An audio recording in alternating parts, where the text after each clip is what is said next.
He had wisdom. He had wisdom. That is true.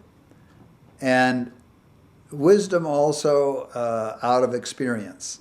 Can you imagine all those years of experience and how he got his license in the first place, in his airplane? And didn't he go to Harvard? Yes, he did. Yeah. And it sometimes would fly back and forth at 19 or whatever he was. Now, he lived into his 90s, and he had the helicopters. He got into the helicopters. Did you ever get into helicopters at all? I never kind of liked helicopters. They were so, to me, opposite than fixed wing. And I've flown a helicopter once or twice and flown, like I said, with John. But I never quite cottoned on to it. I guess he got into it, though, towards the end. He really liked the helicopter. Yeah, well, what a way to be on his ranch and go see the cows over here. And then I was just reminded yesterday, we flew from his ranch to Merced. I think that's the closest city. There were 4 of us in the airplane. John and I in the front seats, and the pilot, one of his pilots in the back seat. And so he flies over to this restaurant in Merced, and he's hovering over the parking lot. And, stuff's flying left and right. And he said, "Anybody hungry? You want to go hungry? Okay, all right." Boop. There we go. We land and go have lunch. And later on, off we go. And I don't know, this couldn't have been more than 5 or 10 years ago.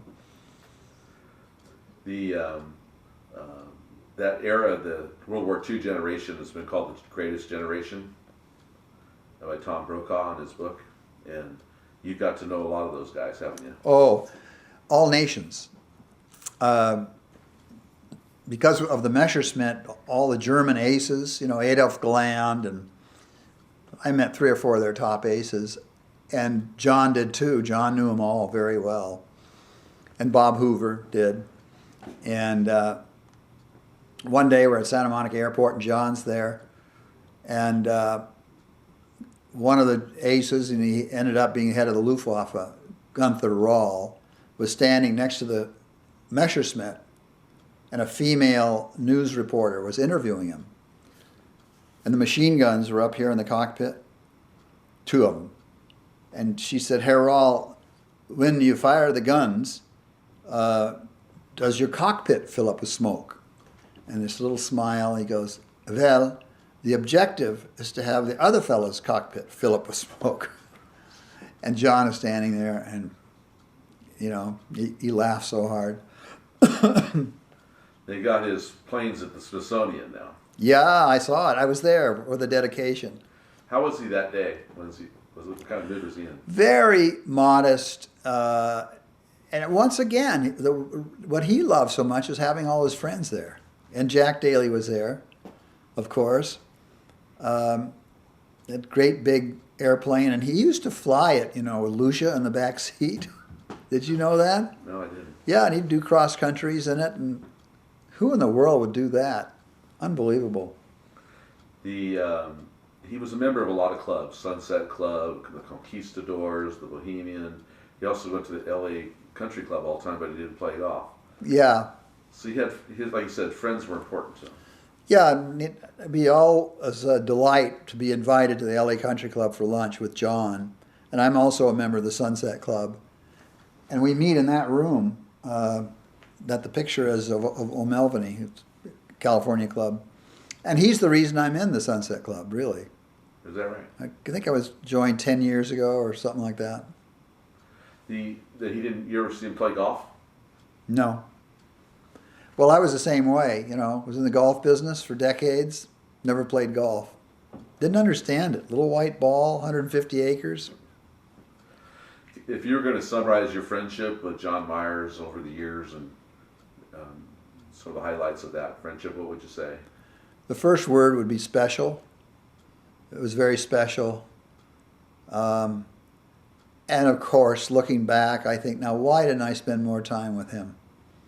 And he sought it, because he'd get lonely after his wife died. and I think that's another reason why he enjoyed those groups, Conquistadors and Sunset Club, LA Country Club. But modest, thoughtful, patient, way more than anybody I've ever known. Did you know his son? Yes, yes. Hmm. Could you tell us a little bit about him? Good guy. We went to a couple of parties together. Know the son's wife, and I see her every year up at Reno. I feel sad about it because I think something about drugs knocked him off. John took it pretty tough. He did. He did. It was. I think he was surprised, and how could this be? Now, can you tell us about John's wife? Oh yes, very active. L.A. charities, very confident, graceful, beautiful, and she was the boss in the house, but in a good way, you know. So always delightful to be with her. And funny enough, if you see her pictures when they were first married, she looks very almost identical to my wife. See that picture there? That's when we got married. Yeah, she does look like it. Now, John had contemporaries of people like Lindbergh, and he also knew Howard Hughes and a few other people like that. Do you ever talk about any of those guys much with you? Well, he, of course, told me the story of Lindbergh and going to the Pacific in the P-61. Howard Hughes a little bit, and I met Howard once at my boss's house. No, he didn't really focus on that much in terms of historical individuals, but discussion of airplanes, you know, and the variations and the pluses and minuses.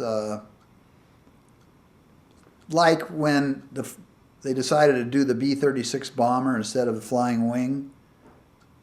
He always felt bad about that, thinking that was improper, because the guy that made the decision happened to work for the prior to work for the company that made B-36s. I interviewed. We're doing a project about Forrest Bird, Dr. Bird, and he is an inventor, but he's an aviator as well, and he can remember every engine and all the details about every engine of all the different planes. Was John that type of guy that knew all the engines and things like that? Well, no, he was more like me. He would say, show me how to start it. But in terms of understanding all the systems, you don't need to. And I think in a way it's a distraction. If you say, like he did, just show me the differences. So tell me the do's and don'ts. And in many of these airplanes, there was nobody to tell them that because nobody had flown it before. You know, so watch out for this, or don't do that. Here's the correct airspeed. I interviewed Roy Wolford, who was the photographer, close friend of Jack Northrop. He said that a lot of those early test pilots they tape a notebook on their leg and they would write little notes while they're flying. Yeah. Like that. Did John Myers ever talk about the test pilot days with you much? Not in depth, no. I think he was more interested in today, and he would love to talk about today. And let's get back to your original philosophy when you were a kid, huh? Yeah, in a way. Absolutely, yeah. Well, I wish. Well, when I go on to eternity, I'm very sure I'll see him. And I'll say, John, what's up? Now, he's been quoted several times, and you mentioned it, that phrase of sticking your head out the window. What do you think he was thinking about when he's talking about that? I think he meant don't be foolish about, you're already in an arena where you're taking risks, and don't be stupid about it. Don't take it for granted. I mean, be professional. I think that's what he meant. Now they've had people said different nicknames for him, Maestro and things like that. Some people said that he used to call himself Skinhead. Yeah, I've heard him say that. Yeah, because of the truth. Well, thanks very much for taking the time to Oh. talk about John Myers. It's been my pleasure. We got to meet his grandsons, and they're good kids. Yeah, I know both of them. During Halloween, I always go trick-or-treating, and I always have the same outfit, which is a flight suit, helmet, oxygen mask, for, I don't know, 20, 30 years. So I'm up in the Palisades, Highlands, and I'm in my uniform. This little kid drives up in his bicycle, and he said, "Are you a pilot?" I said, "Yeah." He said, "You know my grandfather, John Myers?" I said, "Yeah, I sure do." Yeah, that was wonderful. Maybe 20 years ago or 15 years ago, something like that. Can you think of any funny moments with John Myers? Was there any other moments that stand out as interesting? Um, Did you ever see him get mad? no, and I never saw him get drunk, you know, although he would have at least 2 or 3 Crystal Yum Yums, vodka. I heard he was he liked women though. He was a gentleman. Yeah, that's true. Yeah, he was very cool, very cool with women, like me. Oh, no, just kidding. So he was pretty tall. Yeah, as for those days, you know, it's almost too tall. How did a tall person become a test pilot? Yeah, I mean, that's, even in that era, or World War II, if you were over 5'6" or 5'7", it was a problem. Because the way they designed the cockpits. And sometimes he had to lay prone. Yeah. Yeah, with that rocket engine between his legs. Some of the things we take for granted flying in airplanes. Guys like John Myers is one of the reasons we can do that. Yeah. Yeah. And you're right. I mean, all the risks, all those decades that he took, and still made it out okay.